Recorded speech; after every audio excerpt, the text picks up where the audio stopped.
సమస్య కదా.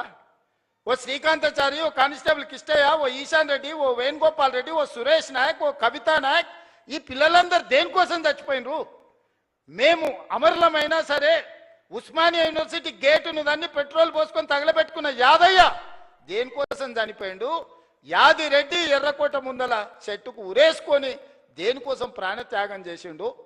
శాశ్వతంగా ఈ తెలంగాణను పట్టి పీడిస్తున్న ఉద్యోగ సమస్య, నిరుద్యోగ సమస్యను పరిష్కరించడానికి వందలాది మంది ఆత్మ బలిదానాలు చేసుకుంటే దుర్మార్గుడా నువ్వు ముఖ్యమంత్రి అయి నువ్వు, నీ కొడుకు, నీ అల్లుడు, నీ బిడ్డ, నీ సడ్డకుని కొడుకుకు ఉద్యోగాలు ఇచ్చుకున్నావు. కానీ మా నిరుద్యోగ యువకులకు పరీక్షలు పెడితే పేపర్లు పల్లి బఠానీలాగా జిరాక్స్ సెంటర్లలో అమ్ముకున్న దుర్మార్గుడా, నీ ప్రక్షాళన చేసి 70,000 ఉద్యోగాలు 30 నెలలు ఇచ్చింది నేను కాదా? ఆడ ఈడ కాదు, గ్రూప్ 1 ఈడి నుంచే 562 మందికి ఈ నుంచే ఉద్యోగ నియామక పత్రాలు ఇచ్చిన. పుల్లలు పెట్టి కేసులు పెడితే సుప్రీంకోర్టు వరకు పోయి కొట్లాడి 562 మంది పేదోళ్ళ బిడ్డల్ని కాపాడి ఇవాళ గ్రూప్ 1 అధికారులను చేసిన. గ్రూప్ 2లో 1100 మందిని చేసిన. గ్రూప్ 3, గ్రూప్ 4 టీచర్స్, డాక్టర్స్ అన్ని డిపార్ట్మెంట్లలో, ఆర్ఎండ్బి, యుఎన్సి ప్రతి డిపార్ట్మెంట్లో, అగ్రికల్చర్ నుంచి ఇరిగేషన్ వరకు, ఎడ్యుకేషన్ నుంచి ప్రతి డిపార్ట్మెంట్లో 70,000 ఉద్యోగ ఖాళీలను భర్తీ చేసి వాళ్ళందరూ కూడా మొదటి తారీఖు నాడే జీతాలు ఇస్తున్నాం కదా. ఇది కాదా ప్రజాపాలన? ప్రజలు ఎన్నుకున్న ప్రభుత్వం ఇది కాదా? 5 ఏళ్ల కోసం ప్రజలు ఎన్నుకుంటే నువ్వు రాజీనామా చేయి, నువ్వు దిగిపో. నీ అయ్యా జాగీరా దిగిపోనికే? మీ తాతల గడి అనుకుంటున్నావా? గడి ముందల లేకపోతే మేమేమన్నా బానిసలం అనుకుంటున్నావా? ఏమనుకుంటున్నావు? బిడ్డ దుక్కి దున్నే చేతులు ఇవన్నీ ఇడు ఉన్నాయి. నువ్వు అనుకుంటున్నావేమో మళ్ళా రావాలి, వస్తాడు, తిరుగుతాడు అని. వస్తే ఏమిస్తాడు? ఏమి చేయడు? మీరు ఆలోచన చేయండి సోదరులారా. రైతు రుణమాఫీ చేయడు, రైతు భరోసా ఇవ్వడు, నిరుద్యోగ సమస్య తీర్చడు, పండించిన పంట కొనడు. ఊరేసుకుంటే ఊరేసుకున్నట్టే అని చెప్పినోడు ఇవాళ 2,88,00,000 మెట్రిక్ టన్నుల ఉత్పత్తిని చేయటమే కాకుండా అన్ని ఒడ్లు ఉత్తమ్ కుమార్ రెడ్డి గారు కొని చూపించిండు. అట్లా చెప్పినోడు ఆయన ఫామ్ హౌస్లో 100 ఎకరాల వరి పండించుకుంటే 4,200 క్వింటాలు అమ్ముకున్నాడయా. మనకు 2,000 దిక్కు లేదు, ఆయనకు 4,200 ఏమో వడ్ల బదులు బంగారం పండిస్తున్నాడే ఫామ్ హౌస్లో. ఏమైనా గంజాయి పండిస్తున్నాయి, ఎట్లకెళ్ళి వస్తాయి? అంటే అధికారం ఉంది కదా అని నీ భూమిలో పండించిన పంటకు 4,200 కంపెనీలను వంగబెట్టి గుంజుకొని నువ్వా? ఆయన చేయగలిగింది ఒక్కటే, మళ్ళీ వచ్చిందంటే మీరు భార్యాభర్తలు మాట్లాడుకున్నా మీ ఫోన్లు ఇనుడు తప్ప ఇంకో పని చేయడు. ఫామ్ హౌస్లు ఎందుకుంటాడు? రాజకీయ నాయకులే విన్నాడంటే అర్థం ఉంది, అధికారుల ఫోన్లు విన్నాడంటే, నిఘా పెట్టిండంటే అర్థం ఉంది. పడనోళ్ళ గురించే దాన్ని విన్నాడంటే సరే ఏదో పడదు కాబట్టి విన్నాడని. అరే పిల్ల మొగులు మాట్లాడుకునేది నేను సిగ్గులేనోడు ఎవడని ఉంటాడా? ఏం బతికే అది? బతక అది కూడా బతికేనా? ఆఖరికి కన్న బిడ్డ కూడా చెప్పాను, నేను నా మొగుడు మాట్లాడుకున్నది కూడా ఈ దుర్మార్గులు విన్నారు అని చెప్పిందా లేదా? నేను కదా ఆయన సొంత బిడ్డనే చెప్పిందా? ఇంకెందుకే సిగ్గులేని బతుకు బాయిల దుంకి సావక? ఇంతకంటే సిగ్గులేని బతికేదాన్ని ఉంటుందా?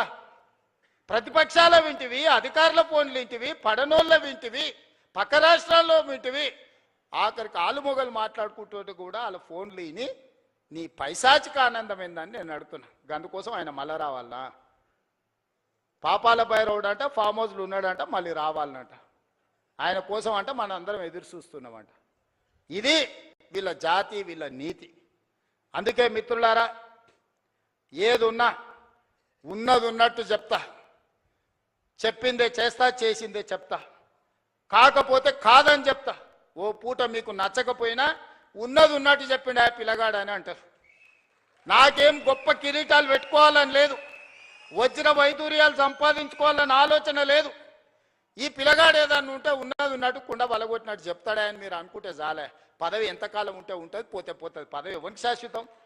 ఇందిరమ్మకే శాశ్వతం కాలే, ఇందిరమ్మకే పదవి శాశ్వతం కాలే, ఎన్టీఆర్కు పదవి శాశ్వతం కాలే, రాజశేఖర రెడ్డికి పదవి శాశ్వతం కాలే.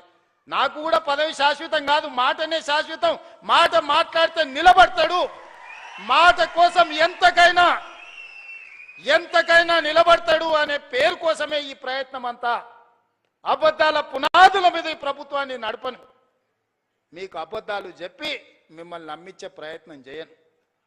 ఏమున్నదో అదే చెప్తా, ఏం చెప్పినో అదే చేస్తా. సోదరులారా, తెలంగాణ రైతాంగానికి నా విజ్ఞప్తి ఒక్కటే, వ్యవసాయాన్ని ఈరోజు కాలం మారింది, కాలానికి తగ్గట్టుగా మన నైపుణ్యం పెంచుకోవాలి. ఈసారి వర్షాలు పడవు, శాస్త్రవేత్తలు చెప్తారు. ఎలీనో వచ్చింది, నీళ్లు తక్కువ ఉంటాయి, వర్షాభావం పరిస్థితి ఉంటుంది, వర్షాల మీద నీళ్ళ మీద ఆధారపడ్డ పంటలు వేయకండి అని శాస్త్రవేత్తలు చెప్పారు. నేను గదే చెప్పిన. ఇక చూసినావా రేవంత్ రెడ్డి రైతులకు పంగనామం పెడుతున్నాను. అరే పంకమాలనోడా, వాన పడదురా అని నేను చెప్తున్నా. వాన పడకపోతే నీళ్లు రాకపోతే, కాలువలు వారకపోతే వరి ఎట్లా వండుతుంది? కొంత తక్కువ చేయండి, తక్కువ నీళ్లతో వండే పంటలు వండించురా అని చెప్పిన. ఇది తప్ప? బజార్లో విలువ కలిగిన పంట సన్న ఓట్లు వేస్తున్నారు. కొన్నిసార్లు మనకు తెలియదు, మనకి ఎవడు ఏజెంట్ వచ్చి అమ్మితే గవ్వే తీసుకుంటాం. 7 రకాలకు మార్కెట్లో మంచి డిమాండ్ ఉంది, 7 రకాలు వేస్తే కొనుగోలుతో పాటు బోనస్ కూడా ఇస్తానని మా ఉత్తమన్న చెప్పిండు. ఒక మంచి మాట రైతులతో, రైతు వేదికలలో ఆ ఇత్తనాలు పెట్టి రైతులకు అందుబాటులో తెచ్చి, మళ్ళీ ఏ ఓటి నకిలివి లేకపోతే అవోటి ఇవోటి మీకు మీ తలకు తలిగిచ్చారు కదా అని ఇవాళ రైతు వేదికలలో విత్తనాలు తీసుకొచ్చి మీ అందరికీ అందుబాటులోకి తీసుకొచ్చినాం. పంట మార్పిడి చేయండి అన్నాం. అవసరమైన ఇత్తనాలు మీ దగ్గరికి తీసుకొచ్చి రైతులకు కష్ట సుఖాలు మేం చెప్తుంటే తప్పుడు ప్రచారం, నోరు తెరిస్తే అబద్ధం.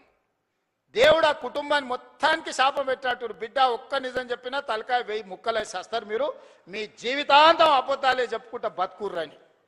ఆ శాపం ఉన్నట్టుందా? అసలు చూడు, ఒకని మించినోడు ఒకడా, నీ అమ్మ ఒకనికి 100 అయితే ఒకనికి 110 మార్కులు వేయాల్సి వస్తుంది అబద్ధాలకు. అతనికంటే గనుడు ఆచంట మళ్ళా అన్నాడు. ఈ అమ్మ ఆయనే అట్లా అనుకుంటే అంతకంటే రాటు తేలిర్రా ఈ అమ్మాయి పిల్లకు కుర్రనాయాలు ఇద్దరు.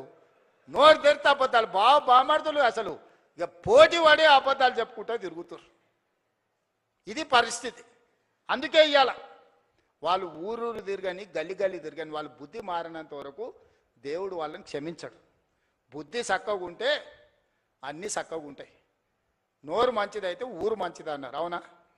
ఏమక్క, నోరు మంచిదైతే ఊరు మంచిది అన్నారు, అవునా? అత్త కోపానికి వచ్చిన కోడలు జర మెత్తగా ఉంటే ఇల్లు చక్కగా నడుస్తుంది, అవునా? మీరు అందరు ఏదైనా కోప్పడ్డా నేనేమంటానే, మా వాళ్ళే కదనే, మరి బాధ్యత ఇచ్చినప్పుడు ఓసారి కోపం అవుతుంది. ఇంటి పెద్ద మనిషి దసరా పండుగకు అందరికి బట్టలు తెచ్చినా ఈ కలర్ నాకు నచ్చలేదు అంటారు కోడలు, అత్త తెస్తే, అవునా? ఉంటాయి ఇవన్నీ సమస్యలు. గంతెందుక మా అక్కల్ని అడగదలుచుకున్నా, బతుకమ్మ సీరియల్ యాడ్ ఉండే అక్క, వాళ్ళు ఇచ్చినాడు బతుకమ్మ సీరియల్ అయితే జొన్నసేన కాడ పిట్టలకు భయపడనికే కట్టేది. ఇవాళ మనం ఇచ్చిన ఇందిరమ్మ సీరియల్కో మా అక్క మా పెద్దమ్మ మంచిగా కట్టుకొని వచ్చింది. పండుగ నాడు మా తమ్ముడు ఉన్నట్టున్నాడు అని చెప్పి మా తమ్ముని కలుగుతా అని పండుగ పూట చీర పెడితే సారే అనుకుంటుంది పుట్టింటోళ్ళు పెడితే. ఇవాళ నేను పెట్టిన సీరియల్ కట్టుకొని మా అక్కలు వచ్చారు సంతోషంగా. పోయినసారి ఇప్పుడు పాలపిట్ట చీర ఇచ్చినాం, వచ్చేసారి సిల్కపచ్చ చీర ఇస్తున్నాం మా అక్కలకు మళ్ళీ తొందరలోనే.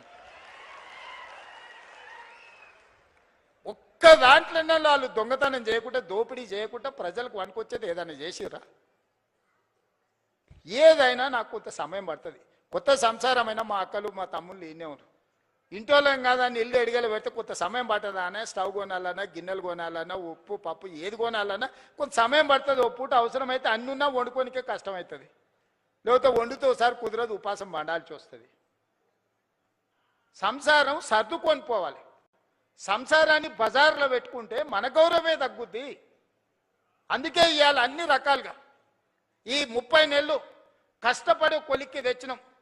నగదు జమ కాగానే ఎంబడే మీరు అడగకుంటేనే ఈసారి రైతు భరోసా. పోయినసారి కూడా జూన్లో 9 రోజులలో 9,000 కోట్ల రూపాయలు టక్క మీ ఖాతాలు వేసినా లేదా?